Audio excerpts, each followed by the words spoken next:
اور ذہن کے اعتبار سے موحد پیدا ہوتا ہے۔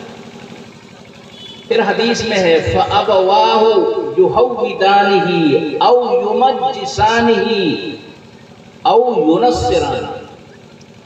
بچہ پیدا ہوتا ہے، اللہ اس کا خالق ہے۔ اگر اس کے ماں باپ مسلمان رہتے ہیں تو وہ بڑا ہو کر بھی مسلمان رہتا ہے۔ اگر اس کے ماں باپ یہودی ہیں تو ماں باپ اس کو اپنی تربیت سے یہودی بنا دیتے۔ اگر وہ عیسائی اور کرسچن ہے تو وہ ماں باپ کو دیکھ کر عیسائی اور کرسچن ہو جاتا یا اور کسی مذہب کو اپنا لیتا۔ اس لیے ہر بچہ دین فطرت، دین اسلام یعنی توحید پر پیدا ہوتا۔ اور علماء نے یہ لکھا ہے کہ اگر کوئی بچہ پیدا ہو اور وہ عام لوگوں سے دور کہیں بڑا ہو جائے تو توحید اس کے دماغ میں ضرور رہے۔ یہ اللہ کی طرف سے اس کو ہدایت ہوتی۔ پھر اللہ نے یہ انتظام کیا کہ نبیوں کے بھیجنے کا سلسلہ شروع کیا۔ یہ نبیوں کو اللہ نے کیوں بھیجنا شروع کیا؟ کہ یہ نبی دنیا میں آتے ہیں اور انسانوں کو وہ توحید یاد دلاتے ہیں جس پر اللہ نے انسان کو پیدا کیا ہے۔ اللہ سے کیا ہوا ان کا وعدہ یاد دلاتے ہیں اور انسانوں کو موحد بننے کی دعوت دیتے ہیں۔ تو حضرت آدم علیہ السلام سے لے کر سرکار دو عالم صلی اللہ علیہ وسلم تک جتنے بھی انبیاء دنیا میں تشریف لائے ان کا دو کام تھا۔ ایک کام یہ ہے کہ اللہ نے جو حکم دیا ہے کہ آپ اپنی امت اور قوم کو دین کی یہ بات بتائیں، وہ بتاتے تھے۔ اسی طرح وہ یہ اعلان کرتے تھے کہ میں بھی نبی ہوں لیکن میں آخری نبی نہیں ہوں۔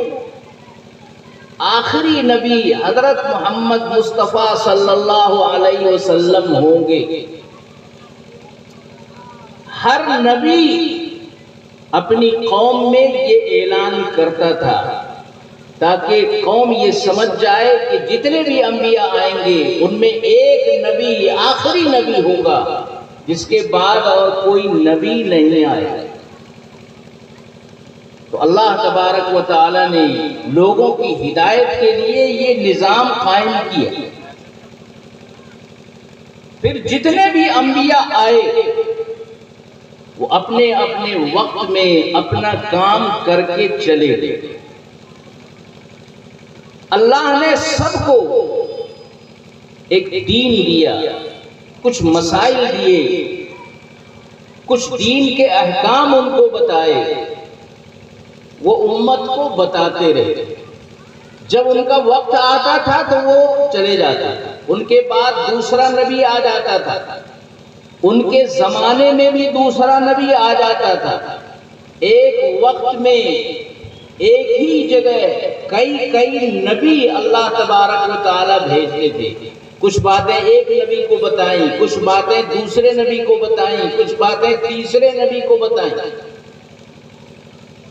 تو آخری نبی جن کو بنانا تھا وہ نبی پاک صلی اللہ علیہ وسلم کی ذات۔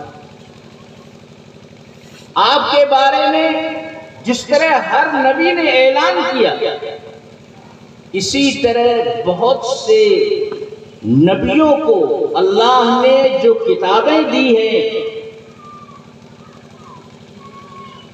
حضرت موسیٰ علیہ السلام کو تورات دی گئی، حضرت داؤد علیہ السلام کو زبور دی گئی، حضرت عیسیٰ علیہ السلام کو انجیل دی گئی، حضرت ابراہیم کو بھی بہت سے صحیفے دیے گئے۔